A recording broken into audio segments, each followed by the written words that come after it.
Dan. Sorry, I'm feeling myself, and I'm looking at your shirt. Oh yeah, I am are, smiling. You are now watching the most talked about TV show in your city. I'm LB Johnson. And this is Buck Dangerous. And this is Shut Up and Talk TV. TV. Buck, how you feeling, bro? Remember me. You're looking real Coco-ish. They forgetting about you, Buck. Take my picture to my folks, man. That boy looking real translucent, if you will. Oh, man. I done lost a lot of weight. Look, bro, I got to get on your diet plan.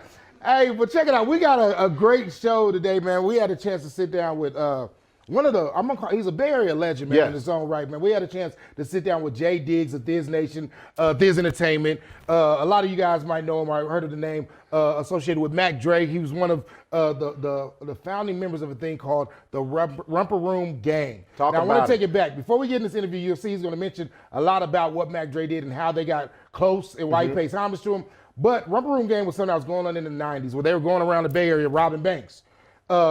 Jay Diggs was one of them. He did time. I'm not dry snitching or nothing, y'all. He already did his time. You can look it up. But what a lot of people don't know is Mac Dre was arrested as part of the Romper Room Gang. What Diggs will tell you during the interview is Mac Dre basically could have did like some other folks we know just did and snitched on the whole set. He could have 6ix9ine the situation. Exactly. But instead, Mac Dre chose to sit down and do 5 years. Okay. Instead of snitching on anyone. And then what Diggs will later let us know is that he said Mac Dre had nothing to do with the actual robberies. He was part of the crew as far as kicking it to homies. He knew about it, but he wasn't actually one of the ones that was partaking in actually robbing them. But he actually sat down instead of snitching on them and did 5 years for them. Wow. So he said when he got out, mind you, he put his own dreams kind of on the back burner because Mac Dre was already an aspiring rapper when he went down. A lot of folks, he even has a couple songs where he recorded in the jail. And like literally would call home to his mom or to his brother and they would record it over the phone while he was doing his time. When he got out, Mac Dre hit the ground running and went crazy. Oh, yeah, he blew up. Yeah, with Thiz Entertainment. Even today has a cult following. Bruh, 15 years after his passing, still huge. And Jay Diggs breaks down exactly why he pays homage, why him continue to do what he does is the legacy of Mac Dre. I think a lot of folks don't understand how close they were. When Mac Dre died, a lot of folks came out to woodwork trying to be part of it. You literally had Thiz Nation, Latino Thiz Nation. Oh, it was a bunch. Everybody and mama. But Jay Diggs, Miami, and a couple other ones were literally part of Mac Dre's fam, part of the crew, and actually had the rights to represent. Well, I can't so that's wait what to this see interview, this. bro. You gotta I can't check wait it out. to see it. This is part 1 of the Jay Diggs interview. Check it out. What it don't do, it is your boy LB Johnson, man. This is Shut Up and Talk TV. I am sitting down right now in the studio with a living legend, Bay Area legend, the big homie Jay Diggs. How you feeling, man? What's up with it? I'm good. What's up with it? Look, welcome to Shut Up and Talk TV, and thank you for taking the time to talk to us, man. Look, as y'all know, man, one thing about this show, man, we like to bring my legends, the folks I rock with, being from the Bay, man, the folks that really paved the way for a lot of these cats y'all see nowadays doing what they do. And Jay Diggs is definitely not the exception to the rule. He is the man. They've been doing his thing for many years, taking it back to the Romper Room, man, taking it back to Thiz Entertainment, taking it back to Mac Dre. My first question I got to ask you before we even get into everything else is, we talk about when you hear the name Mac Dre and you think about Mac Dre and his legacy. What is his legacy to you? I mean, to me, it's my job now. You know what I mean? To make sure that legacy continue to just blow over. The thing about Dre, man, is Dre never, he never got to that top stage. You know what I mean? Dre was on his steady platform as an independent artist. He was too hard for the radio. He never got radio play when he was alive. Yeah. You feel me? So barely get it when he did. So for him to only have reached that amount of success in his career and then be gone now and still here it is 15 years later and it's still man, come you on feel now. me? That's what a legacy is about, man. You know what I mean? So it feels good to see that his dream is really getting lived out. And a lot of people wonder, they be asking, man, why you go so hard, so hard? And I be trying to explain to people, if they know our history, then you will understand why I go so hard. Like, my dude went to prison for me. You feel what I'm saying? Like, I can honestly say that I don't know a lot of people that went to jail for nothing, didn't have nothing to do with the situation that they went to jail for. But I can't say that Mac Dre went to jail for something that he had nothing to do with. He knew about, but he didn't have nothing to do with. You know what I mean? So he did that and stayed solid to me when he could have got out of jail and could have threw me to the wolves. And that brings up a whole question I wasn't even thinking about, but especially right now, we're dealing with this whole, rat situation with Tekashi 6ix9ine snitching on his whole, crew. Yeah, exactly. But we call him Aaron Hernandez Jr. But with all the BS he's doing, you saying how Mac Dre, really was that ride or die that, like you said, he went to jail for you. What do you when you see that situation, what's your thoughts? Who? Exactly. That's my thoughts. No like said, for no real. said. But to keep it 100, bro, like, and that's what we up against. Like, you got to understand what it is. This internet world that they doing on this internet, it's gonna come to a bubble. Yeah. And when that bubble come and it's time to pop that bubble, you gotta see. Yeah. Everybody seen it. Everybody was looking for it. Oh, let's go see. I didn't even went on the phone up to. Trying to see what he was up to. Yeah. What kind of, and then his gangster got tested. Come on now. His gangster got tested, and it came out. You found out what he turned in. He thought he was from the beginning. Like, he's really. He doing right there. It no substance at all. Right now, should really be putting their foot on anything they got to do with him. Like, get us. He shouldn't have a career. He shouldn't have a talk show. Interview him. Yeah. Nothing. Like, he's supposed to be put away because the example that he's setting, he's a youngster. Yeah. So the example that he's setting is for these young kids. Like, he had them. He had a whole nation. He had them. He made him the king of New York. This is true. This so is true. We see what the king of New York did. Damn. So, I mean, my feeling on it, I had to dismember my own brother from this game. You feel me? Yeah. I told my son, my own blood son, if you ever tell on a man, bro, you won't be able to walk in my house and be treated the same. Yeah. Like, I told my child that. Yeah. Because I went to prison and I had to walk on the yard and I had to look at these every day in the face. And I had to be on one side of the line that I had to choose to be on. Either I'm going to be on this side or I'm going to be on that side. I knew what that side was and I knew what this side was. When I was in the streets, I knew what I was doing. Yeah. I knew my consequences. I knew that if I got in trouble, I got to go. Yeah. I know that if I get in trouble, I'm not going to say, oh, no, it was him. Yeah. I got to go do my time. But what happened to me is another man took me.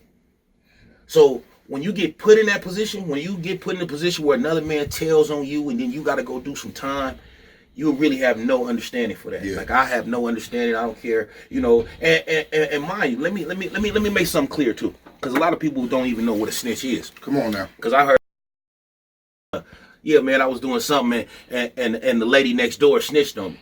So let me just make this clear. All right, if you are a street, and you in the streets and you do illegal, and you know that you doing illegal, then you are on this side of the fence. You are on this side of the fence. You in the streets with the streets. You doing street. If you are on this side of it, you get up and you go to work every day, and you a law-abiding citizen, and you paying your tax, and you ain't got nothing to do with this street. Come on now. Then you are on this side of the fence. You're a citizen. Yeah. You're a civilian. You have nothing to do with these people over here got going on.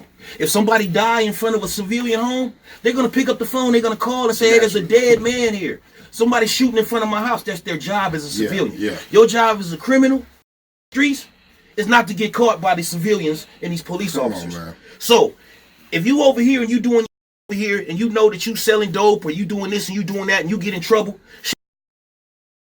and you've crossed the street code. Because that's what you chose. That's what you chose. Yeah, you chose the street life. Now, if you on this side of the fence and you in the streets and you pick up the phone, you say, hey, this you did your duty as a civilian. And in the streets, because you let a civilian catch you. He didn't snitch on you. He did his civilian duty because he's not in the streets. Yeah. So my thing is, if you in these streets and you playing game, you play on this side of the fence, you shut up when you get in trouble. If you on that side, it's expected. I'm not supposed to be in front of you doing nothing anyway. Right. So know what a snitch is. In the streets and y'all doing all this, you turn around and tell on a man you's a snitch.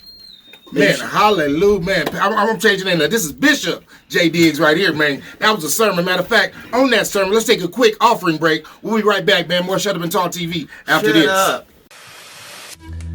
High school sports are back. The 2018-19 season kicks off, and you could watch every ProView Network broadcast live on the NFHS network. Every moment, from every game, from every sport, including all NMAA state championships. Get your highly discounted monthly pass now. Go to ProViewNetworks.com and sign up. Watch New Mexico's best. Car Crafters, proud supporter of ProView Sports Network. Are you sure we're supposed to be doing this? Don't worry, I've watched him do it 1,000 times. Come on, what's the worst that can happen? No! Bad dog! Hi, welcome to Car Crafters. What happened? Don't worry, we'll make it like it never happened. Car Crafters, it's like it never happened. Well, I'm going to the frontier, walk up to the cashier, order up a root beer and a number one. Cover it with green stuff, one scoop is not enough. Find a booth is real tough, back by the Duke. Meet my family, meet my friends in the quirkiest restaurant I have ever been. All of Albuquerque's favorite spot, it's the Frontier Restaurant. The Frontier Restaurant is a proud supporter of ProView Sports Network. Don't sacrifice quality of flavor when you're in a hurry. Golden Pride offers ribs, fried chicken, green and red chili breakfast burritos, and Frontier Cinnabons. 4 great locations, or visit us online at goldenpride@abq.com. Golden Pride Barbecue Chicken and Ribs, proud supporter of ProView Sports Network.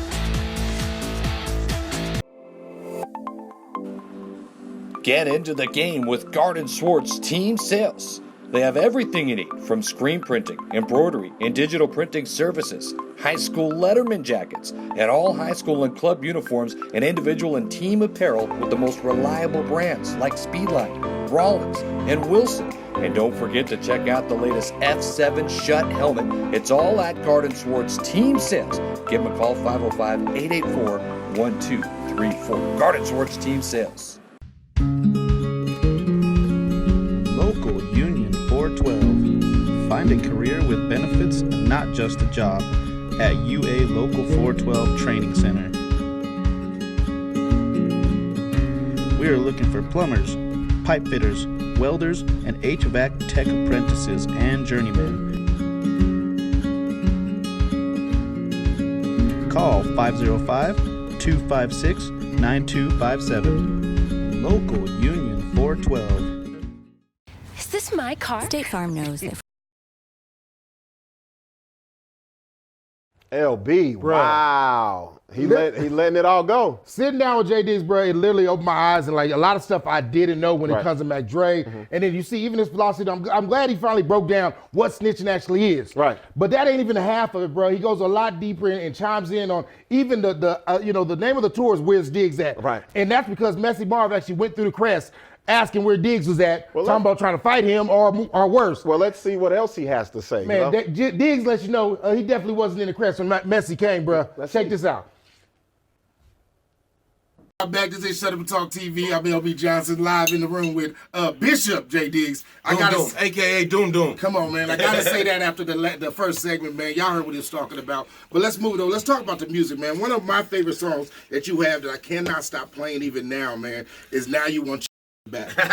Now that song right there is talking about basically a chick. You had your time with her, whatever. She moved on, acted up, went to the next. Whatever, realized it wasn't as good as she thought, and now she's talking about she want to come home, basically. You know why you like that song? Come on. Because it touched home to you. Man, look. Him. Come on now. Him. I don't know what it is. I don't know what it is alive who ain't had to call and be like, wanting her back. Like, we all go through it. We all go through it. That's part of relationships and all that.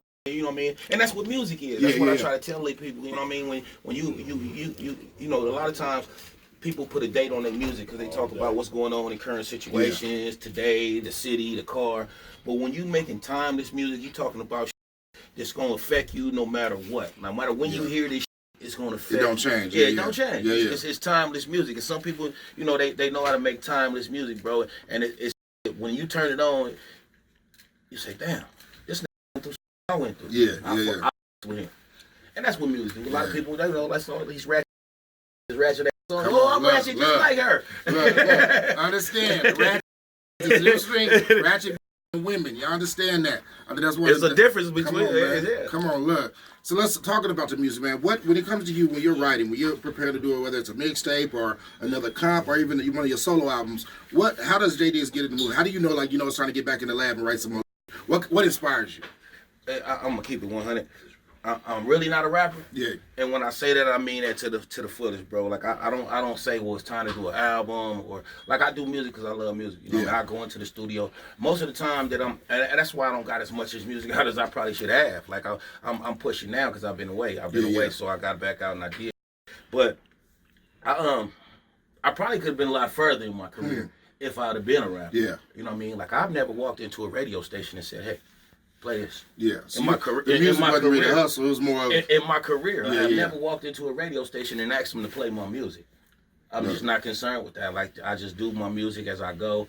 I got a studio at home, you know what I mean? I do it, I put it out, and I do it. But I don't really just say, oh, I'm finna go into album mode. I'm finna cut everybody off. I'm finna go do this album, leave me alone. I don't do that. I just, as it come, I be more in the streets than I be in the studio, and that's my biggest problem. I say this a lot, man, especially when you think about a lot of the artists coming out of the Bay Area, man, and the ones that I consider OGs in the rap game. I always say that you're more of a game spitter. Like, literally, when you turn on one of your records or when you're listening to your comps or whatever the case may be, you literally can either get laced with game or you learning, oh, shoot, that's why that happened. That's why this happened. Like, literally, it's almost like going to school, man. It's the Bible for the hood, for the streets, if you will. And you literally learning more lessons, man. I say something like 40, man. He wanted to spit a lot of game, And that's why, and that's the reason why, like me and 40 and Short are able to be at this age and still rap. Because, I mean, what we gonna keep talking about? Party. Like, come on, man. At some point in time, you gotta get a youth something. You gotta get them something to hold on. A lot of these youth, they didn't grow up on my music. A lot of these kids is just getting introduced to my music. You know what I mean? They was kids. Yeah. So now they like, well, damn, I've been heard his name, but let me see what he's talking about. And at that understanding age, I'm getting teenagers coming up to me like, bro, Diggs, like I didn't even know, like, my mom and dad listened to you, and now I understand. So, and for me, that's what it is. That's all I can offer. That's all I can offer these kids. I can't offer them no what it feel like to be on no drugs, because I don't use drugs. I don't do drug music. I don't do a lot of that these kids do. So the only thing I can offer them is some game.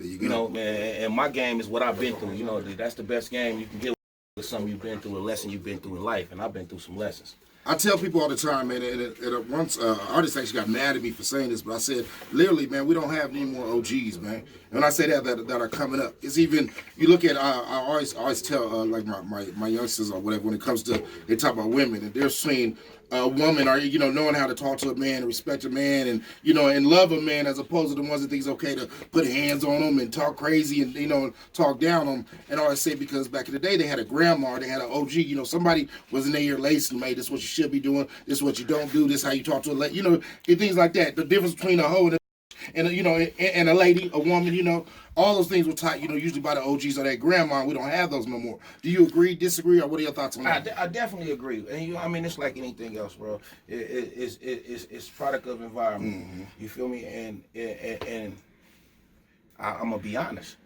My generation of women to the generation before my generation, like my mom, them generation, like that was motherhood. Yeah. Yeah. When you start talking about my generation and younger, like motherhood start turning into sisterhood. Yeah. You feel me? And raising their kids like brothers and sisters instead of raising them like cool. parents. Yeah. And a lot had to do, and I'm gonna just say this too. A lot had to do with the government. They let people parent kids. This like now, true. we touch a kid, go to jail. Parents are scared of kids, and kids know that now. Yeah. Like what can they you know do? you ain't gonna do nothing. I was scared of my mother and father. Man, look, that's a difference. We said this on the show, man. Shout out to Buck D, couldn't be there. But we talked about this. We said literally, man, we called it, man, it was healthy fear. We had healthy fear of our parents, our moms, dad, in my case, moms. It wasn't that it was scared, like, oh gosh, she's gonna kill me. But I knew I was gonna get the whoop. I just did a song for my mother and father that I did. It came out for Christmas. It's called Betty and Darrell. Okay. And there was a line in there when I say, moms, she did what she did, but she would come and snatch my right up out the classroom. Yeah. What I mean? That's the child that I had. Come on, bro. Like you can't get snatched out no classroom today. You going to jail. Come on now. Mama going to jail. She comes snatch. My mama didn't play that. Coming to school with the house coat, the moo whatever, man. So a lot of the parenting is different and by force. by force. A lot of parents wish they could just snatch this. I wish I could just beat it. You know that routine. So a lot of them been restricted, but you know, in today's time too, and then you can even hear it in the music. Like the kids, they don't even want to respect the OG. They think it's cool to be able to stand up to an OG. Come on now. Instead of giving the OG some respect and saying, okay, that's a good game. They think it's cool if they can knock an OG out. You know what I mean? So the mind state and the mind frame, like I just did a song called Mike Fish. Come on, where I just gave praise to my OG, the nigga who gave me the game in the game. You know what I mean? And who really structured our neighborhood to Crest. Yeah. You feel me? So and that's where my music at. That's where, you know, like I say, that's part of how I give back. And then I hear, you know, youngsters when they hear it and they see shit like that, it motivates them to do it. Like this. I had a youngster say, man, when I get old, I'm gonna do J Diggs. You feel me? Come on, Because I'm his big homie. So it's really, you know, it's really about giving as much as you can to them and hoping they just pick up, bro. Because you can't raise these kids from the microphone. You feel me? People, a lot of people expect me to be able to, oh man, Diggs, you got to do something. Like I can only do so much. These kids is reckless and ruthless. Like they. Last question, man. The name of the tour is Where's Diggs At? You're on the road right now, you know, with shout out, you know, with Hoggy D, Nails I Am, shout out to the, you know, the other acts. You're doing your thing. You're out there, you're killing it. But the name, we all do want to know. You did take a little break. Where was Diggs at? What was Diggs doing? Well, first of all, I took a big break. I took actually like a year and a half break because I went to jail. I violated my probation and I went to prison. I didn't just go to jail. I went to prison when they did my time, like I'm supposed to, and got back out. And you know, with the whole Where J Diggs movement, that came from our partner Messy Moore. Shout out Messy Moore. Shout out Messy Moore. Cash App Mess. But anyway, that's where the whole Where J Diggs movement at. You know what I mean? That's where it came from. Marv went looking for Diggs one day, and he jumped out where J Diggs at. and anybody know Diggs do it moving. Like I be everywhere. I be everywhere. I'm in Mexico today. Yesterday I was in Las Vegas. The day before that I was in California. 2 days before that I was in Dallas, Texas. 3 days before that I was in Tulsa. Sound like you're working, man. This is what I do. This is what I do, and I don't hide where I'm at. Anytime you go on my Instagram, anything, you know where I'm at. Like that shit, it was, you know, at the time that he came looking for me, I was in Hawaii. So that's what made it really so funny. Like where Jay did on his Instagram, you gonna see that on the beach. I'm tropical. Like, what kind of homework you doing while you going looking for it? Like, come on, do your homework. So that was, you know, that's what I just took it and made a joke out of it. Like I could have went a lot of ways with this. I mean, like partner, he crossed the line in the streets. He crossed the line, and you know, I was the bigger man. Let's just put it that way. I was the bigger man. I had fun with it. I could have took it a whole different way, and it could have went a whole different direction. But I recognized that he up. You know what I mean? At the end of the day, so what I did is I just basically let everybody know that thought he was doing some gangster, thought he was up to some dope. That, look, let me show you who he is and what he did and why he did it. So I ain't did nothing but expose his hand and show that he was really sick. Dude was really up right now. You know, and it's really nothing I could do about it. But I did have to stand up as a man and show that this is the outcome of come looking for Diggs. Or if you want to find out where Diggs at, I will pull up. End of the day, man, your thoughts, your touring, your fans, the people that have come and bought every album and every mixtape and comp just to get more of that game. If you could tell them one thought, like this is where it's at today, this is what you need to be doing, what would it be? Talk directly to the camera. About more than anything, bro, I tell you, like me, follow your heart and chase your dream. You know, especially when you come from where I come from, or you come from these streets, like majority of everybody is listening to me. The majority of the people that listen to me, they come from the streets. So my journey, man, my question, what I went through to get to where I'm here, I wouldn't wish shit on nobody. I did 12 years in prison, basically. You feel me? I lost my child to this shit. I lost a lot to get to it, basically, just to survive, because I ain't nowhere. I'm not no superstar. I just do music like a lot of other people who dream just to do music. But if you really want something more out of this, you really got to put more into this. You really, it's just like anything else. If you want the great cake, you got to put the great recipe into the cake. You want to do great music, you got to put great music, great time into it. I, unfortunately, will be the first to say that I didn't put the time and the effort into my music to be the artist that I could have been. I'm a street artist. I do street. I should have did professional art, and I probably could have went way further. So if you know this is your dream and you want to be in this music, like you got to put the street to the side, or the street can't alter your career and your dream. Like it took Mac Dre away from 5 years. Like he went and sat down in prison for being a real, for basically just for being a real. He could have said, hey, man, I was finna go rob some banks, and I knew about it, but I wasn't had nothing to do with it. So go ahead and take. Let me get back to. And they would have did that. Yeah. With no problem. All right, thank you, Andre. You on this way. You go ahead and go do your career. But he stayed 100, and he lost his career. Yeah.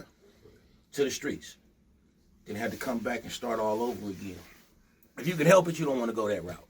A lot of it's cool to go to prison, go to jail, but I promise you, every nigga in jail trying to get out of there. Come on now. They trying to get right back here and trying to get another shot at what they can call life. So my advice really is to a lot of don't get caught up in the, especially if you ain't got to. Mm-hmm. Don't do it for this social media. This shit is up. The social media shit will around and have your life over with. Look, because a lot of people trying to prove points to the wrong people. To the wrong people. But at the end of the day, we all humans. So humans gonna do human shit. Like I'm a grown man, so don't disrespect me, because you're gonna get all. So that everybody don't look the same and don't think the same. They be like, well, Diggs, why you entertain this and why you entertain that? Because that's who I am. Like, that's what made me the man I am. That's why a lot of people respect me, because of the way I handle situations. And I'm not no bully or none of that. But I will stand on my principles, and I'm going to stand on anything I believe in. And that's what you should do as a man, or you should do as a woman, if that's what you believe in, stand in your principles. But not everybody's principles be what they should be. Some of y'all principles is y'all need to be squishing them instead of standing on them. But anyway, it's all love, man. I do this for who I am. Yeah. And you should do what you do for who you are and for your family. And a lot of people don't do it. They're doing it for that, like I say, the social media and all that other. But that's what today's times is. Look, you seen it change like I seen it change. Come on now. I'm pretty sure you from the same area that I'm from. Yeah. That's why you say some of the things that you say. So you got a different understanding. And it's up to like you to take these platforms and keep talking to these youngsters like the guy behind the camera, so he'll have a better understanding. Come on now. Yeah, hey man, Diggs, we appreciate your time, bro. Thank you for coming through, doing what you do best, man. Hey man, Shut Up and Talk TV, J Diggs, Bay Area legend. Did I shut up and talk enough for you? Man, you did a whole lot of talking, and now you shutting up. Perfect timing. Look, on that note, we chilling like villains, man.